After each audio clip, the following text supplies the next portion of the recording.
to Rock Matters. We're your hosts. I'm Molly Rennie. And I'm Favia and we're going to bring you the latest news in the climbing world. Before we get started, let's introduce ourselves. As I said, I'm Molly. I'm a mom, a teacher. I like to climb outdoors, but I also like to compete. And I'm Favia. I'm a physician, a fur baby mama, a roof boulderer, and there's one thing that we both did. American Ninja Warrior. Twice. We also failed. Twice. On today's episode, we're going to discuss the Olympics, Rooting, which is a really cool training technique, knee bar pads, and the state fair. Woo! We're also going to show the climb of the episode, which this one is from Spain. Ooh, exotic. So let's head on over to the Chalk Cartel headquarters so we can sit down and discuss these things. Sounds good. So there's a lot of different disagreements and discussions about knee bar pads. Favia, what's your thoughts on the knee bar pad?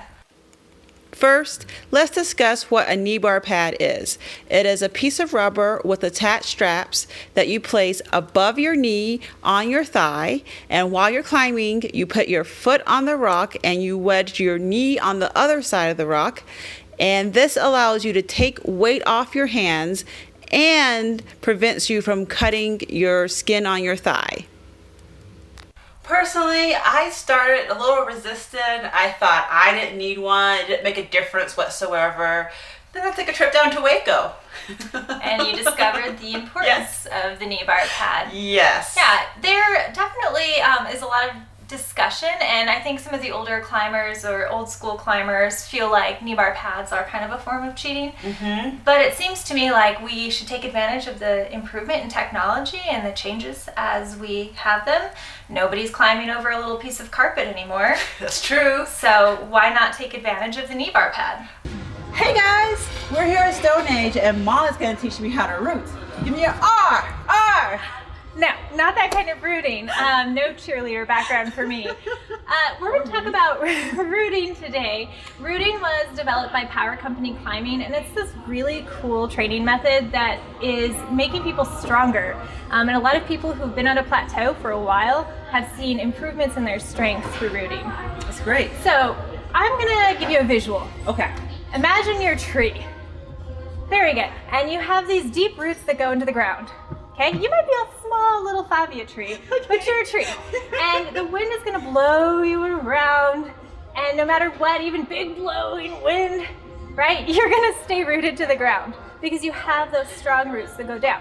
Okay. Same philosophy with this rooting and climbing. You can make all kinds of movement, and they can be really hard, they can be dynamic, they can be static. Can you cut feet? You can cut feet, but as long as you're rooted in the right way, you're going to stay on through hard moves. Okay. But you can't develop that until you've practiced the rooting drills, because you need to know how to root to be able to activate the rooting later when it matters. That makes sense. Okay. All right, so let's get started. I'm ready, except for my roots are stuck. I can't move. So now it's time to learn how to dyno using. Yeah, so I'm really just going to show you as a dead point because I think that's the most effective spot for me in my climbing with rooting. Okay. And what I'm going to really focus on is that both feet are pushing all the way through the move. On this particular one, I'm pushing my right hand. Okay. So I'm going to be pushing really hard all the way through my toe, my right toe. Your right toe, right hand. Yes, my left one is pushing too. Okay. But you'll see. Watch my feet. Okay. Okay. Okay, watch your feet, guys. Here we go. Okay. So your feet both cut off that time. Yeah, and that's okay because I pushed all the way through to the point where I needed to. Okay. The idea is to not let your feet cut until they need to cut. Okay. So the opposition of that would be if I were to just jump for it and not think about my feet.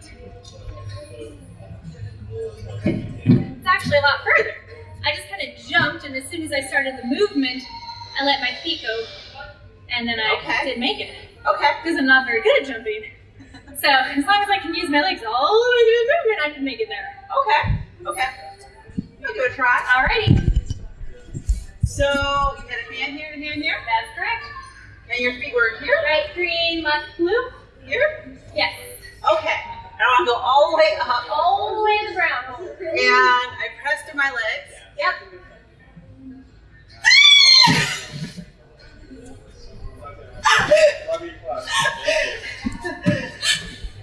I don't even know what to say about that. Good. So actually, you did exactly what I was hoping you would do, and that is that you didn't root. So we can see it as you progress through. So as soon as you went to jump, you actually pulled your feet up. So instead, don't focus on getting to the hole. That doesn't matter. Okay? If you get there and touch it, cool.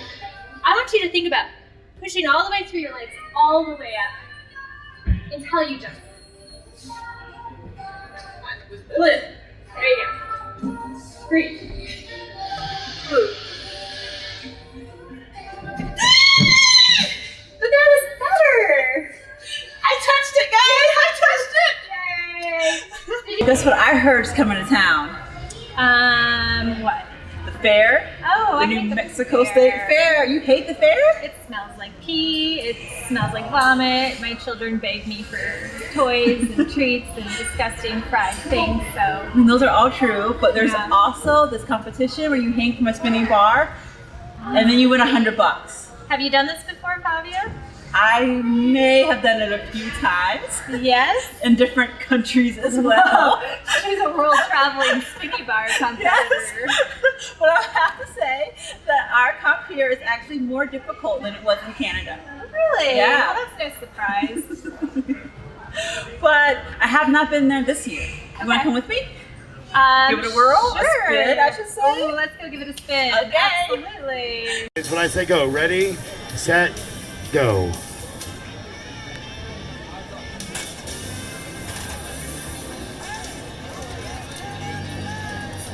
Ladies, hang on the bar for 80 seconds, win $100 cash. The challenge here is to hang on the bar is loose on a bearing. So the bar moves, but it only moves if your hands move it, or if you loosen or lose your grip.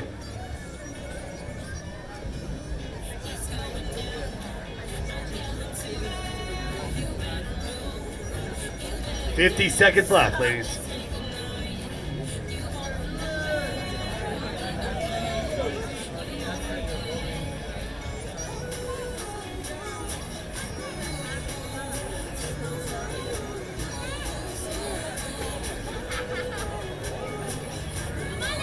$30 seconds left.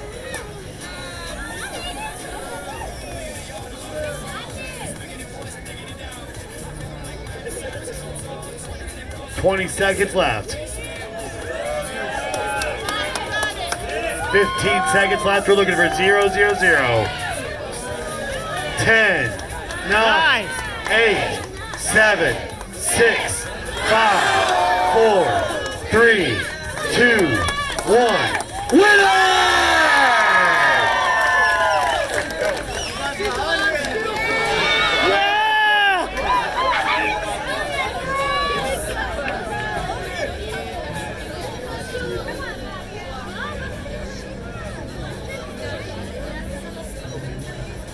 She's at 100 seconds right now.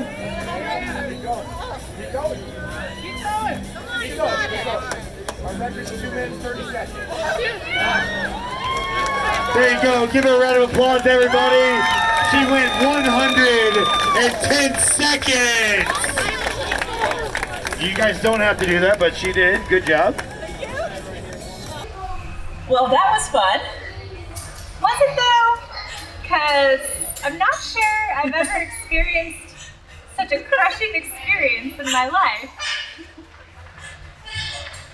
I'm at a loss for words right now, but good job, Favia. I'm really proud of you, and I keep my streak going. I hope that you continue on with your fair spinning tour. I think I may have retired, but maybe I'll train for it for next year. Yeah, look at how State Fair. I'm coming again. 4th time. Favia, do you want to talk about the latest exciting news coming from the climbing world? Yes. So in 2016, a huge announcement was made. Climbing was finally going to be in the Olympics in Tokyo 2020. It's big news. However, it came with a caveat. the competitors were going to have to compete in all 3 events: speed, sport, and bouldering. Yeah, and this is a disappointment for a lot of people and a lot of fans that like to watch climbing.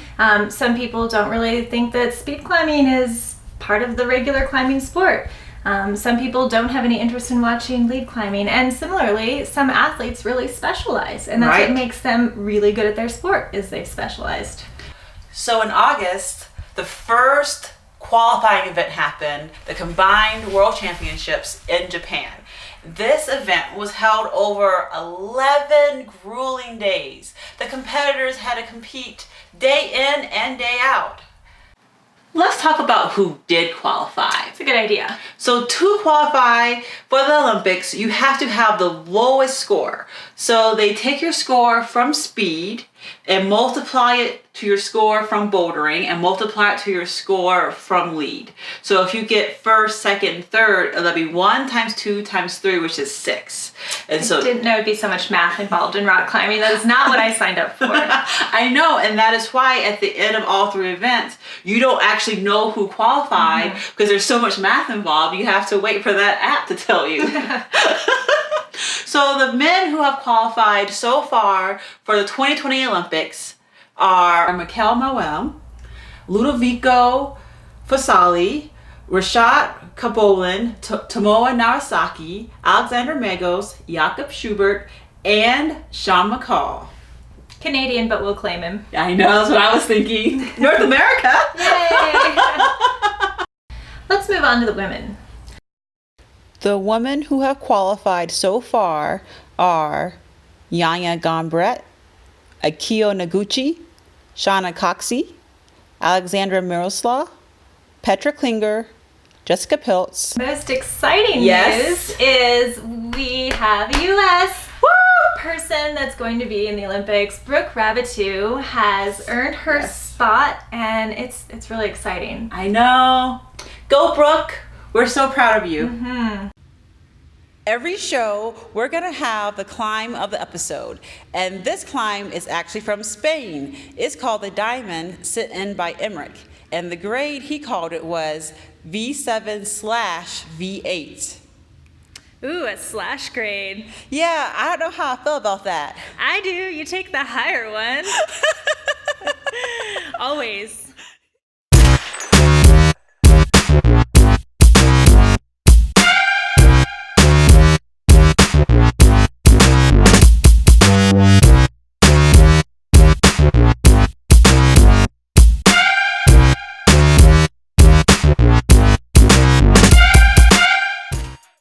Well, that's a wrap for this episode.